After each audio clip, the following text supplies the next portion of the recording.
Hey guys, welcome back to another video. In today's video, I'm going to be talking about extrema, so let's begin.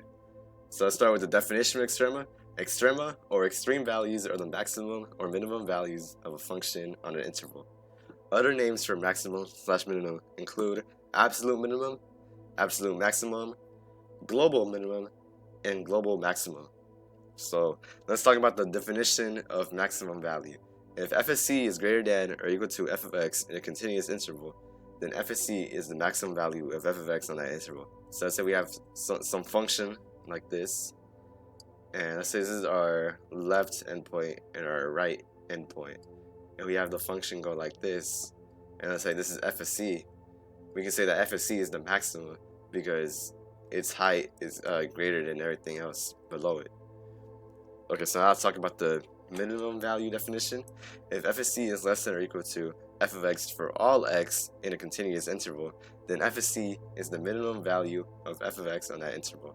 So the same things before, we have some function, and let's say we have this endpoint over here and another endpoint over here, and the graph goes like this. And let's say this is f of c. Since f of c is less than the whole rest of f of x above it, we can say that it's a minimum of the graph.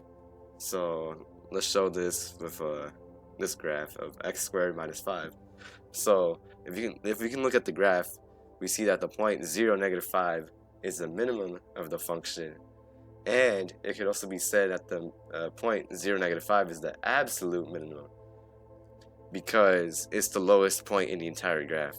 So that's why it's called the absolute minimum.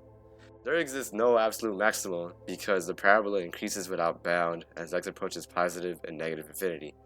So as x approaches infinity, this graph will also approach infinity, which means that there is no clearly defined number for the maximum, but there is one for the minimum, which is 0, -5. So let's talk about where extrema might occur. Extreme values, maximums and minimums, can occur at interior points on an interval, endpoints on an interval, and critical points where the derivative of the function is equal to 0 or where it's undefined. So let's say this is the left endpoint and the right endpoint. Let's say we have the graph looking like this. So we can say that this is the minimum and up here is the maximum. But if you can see here, there's a horizontal tangent line or derivative, and there's also a minimum, but this is called the relative minimum because it's not like the absolute minimum for like the entire graph, but like in relation to its nearby points, it's the minimum of them. So extrema are not guaranteed for open intervals or discontinuous functions. So let's say we have some function like this, and it goes like this. So although it looks like there might be a maximum like right here, but the issue here is that it can't easily be defined. A maximum point must be easily defined in order for it to be maximum, and the same thing applies for the minimum. So since there's an open hole, there's no clearly defined maximum point. Okay, so now let's see this graph of x squared minus 3 on the interval -2 to 3. But it's an open interval, which means that these 2 points will not be included. So as you can see, the function has a minimum at the point 0, -3 right here, because it's the lowest point. Everything above here is bigger than this point. And there is no maximum on this interval because the interval is open, which means that there's no clearly defined maximum point. If the point 0, -3 right here did not exist, then the function will not have a minimum on this interval because it will not be defined. So now let's talk about the extreme value theorem. If f of x is continuous on a closed interval a, b, then f of x has both a maximum and a minimum on a, b. Extreme value theorem guarantees the existence of the extrema, but does not show how to find it. It also guarantees that absolute extrema exists at the critical points inside the interval or at the endpoints. So let's say we have some interval like this, and it goes like this. So whatever happens here happens. We can say that this point over here is the minimum or the absolute minimum of this interval, and this part over here is the absolute maximum of this interval. Or another example can go like this. We have some function again, but this time a is over here. Like, so a is just the x value of the interval. So it goes like this. So let's say the function goes like this. Well, there's a absolute maximum right here and an absolute minimum down here, and the tangent line is horizontal at the critical point. So a critical point has a horizontal tangent line, which will be explained in a bit.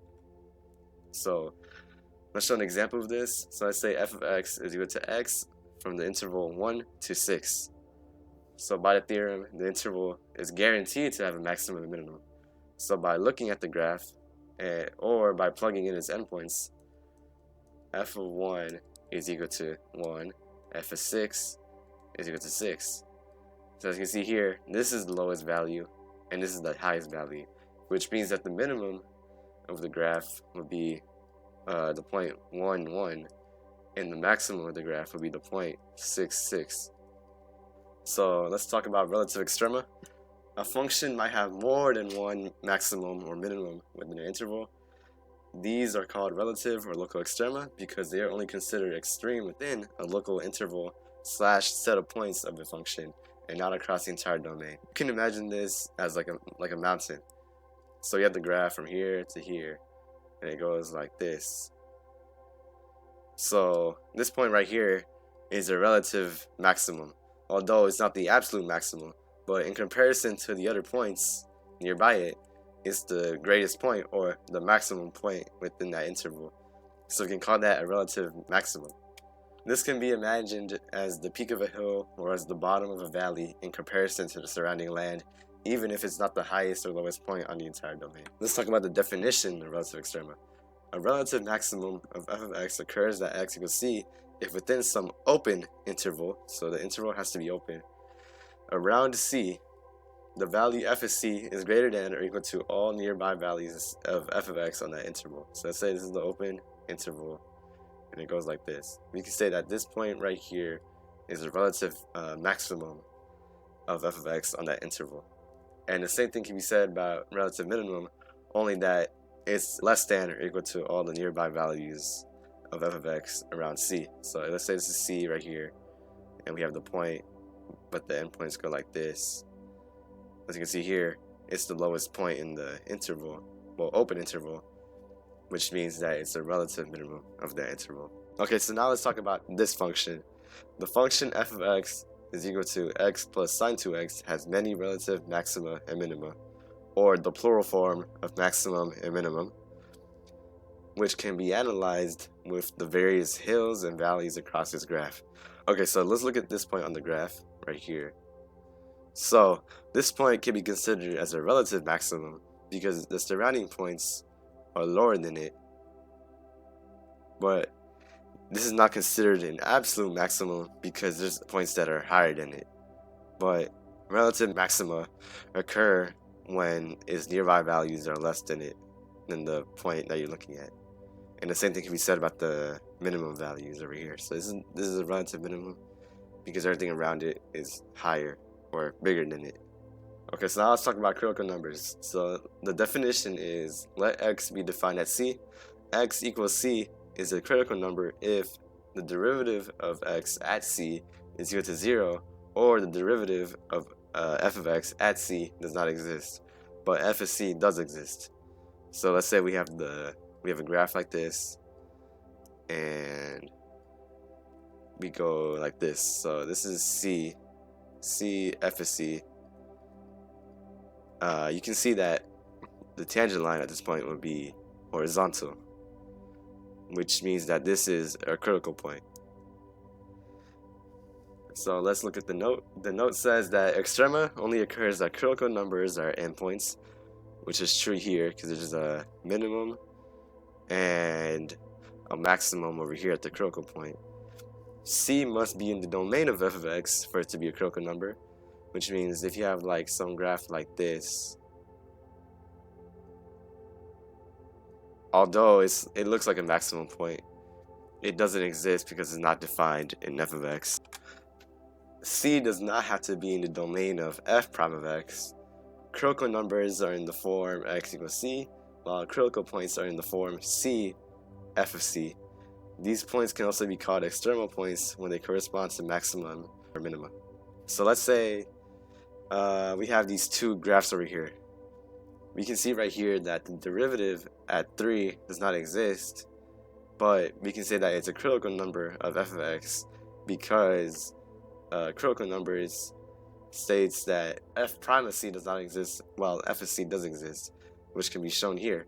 F of c does exist, but since this is an absolute value function, which means that this has a positive slope and this has a negative slope, at this point right here they have two contradicting slopes, which means that the derivative at this point does not exist. However, there is a critical number because the derivative does not exist, but f of c does exist. Okay, so for this other graph, f of c exists and f prime of c also exists. So the derivative of 0 is also equal to 0, which means that it has a horizontal tangent line, which means that 0 is a critical number of f of x. So for example, f of x is equal to absolute value of x. Derivative does not exist at x equals 0. So you have this function over here, f of x is equal to the x absolute value of x. And if you were to look at the graph, see right here at this point will be the minimum of the graph.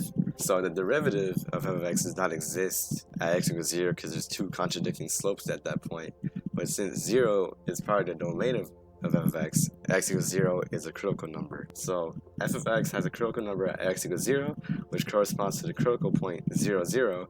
This point is the absolute minimum of the function as it is the lowest value in its range. So let's show how to find extrema on a closed interval a to b. So what we can do first is differentiate f of x to find f prime of x, and then solve for values for when f prime of x is equal to 0 for critical numbers, and solve for when f prime of x is undefined, also for critical numbers. And then we evaluate f of x at the critical numbers and at the endpoints, and the lowest of these evaluated values is the minimum, while the largest is the maximum. So these are some last things that you should know before I go into the summary of everything I've just covered. Relative extrema does not exist on the endpoints of an interval due to its definition stating that it only exists on an open interval that contains c, which means relative extrema can exist anywhere between the interval, but it can't exist at the end of an interval because you have no other surrounding points around it to compare it to, but you only have it for one side. Relative extrema can only occur within a closed interval with the exception of its boundaries, which is basically the same thing that is said over here. Absolute extrema are the highest and lowest values that the function attains over the entire interval. Every absolute extrema is also a relative extrema, while not every relative extrema is an absolute extrema. Multiple absolute extrema can only occur when the function achieves the same extreme value at different points. So we can say that the graph goes like this. So these are the same points, basically. Same height, which means that they're the same absolute maximums of the function on this interval, which means that multiple absolute maximums can occur at the same 2 points, which is just an example of this. Okay, so the maximum / minimum of a function that is continuous in a closed interval can occur at one or more different x values in the interval. So for this function over here, we have the interval from 2 to 6. We can see that the maximum occurs at 2 and at 6 because they attain the same largest value that the function can reach on that interval. Graphs that are vertical shifts to each other have the same critical numbers. So as you can see over here, we have the graph of x squared plus 3, and then the graph of x squared minus 3. Although they have different functions, they're just shifted up by some amount of units, which means that the slope of the function does not change at all, which means that they have the same horizontal tangent line at the same point. So maximum, minimum are the highest, lowest values of the entire function.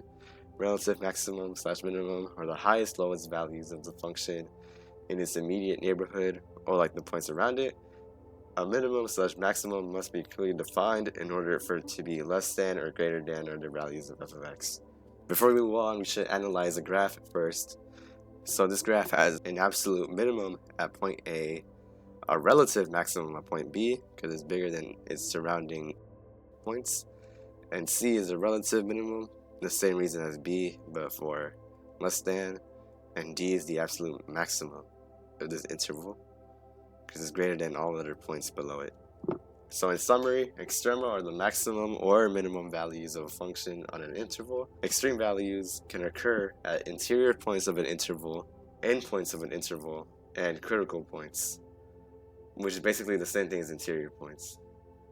Extreme value theorem: if f of x is continuous on a closed interval a to b, then f of x is guaranteed to have both a maximum and a minimum on a to b. Critical number: an x value x equals c, where f prime of c is equal to 0 or does not exist, provided that c is in the domain of f of x. Okay, so this is the end of part 1. Part 2 will cover the practice problems relating to this lesson. Thank you for watching, and goodbye.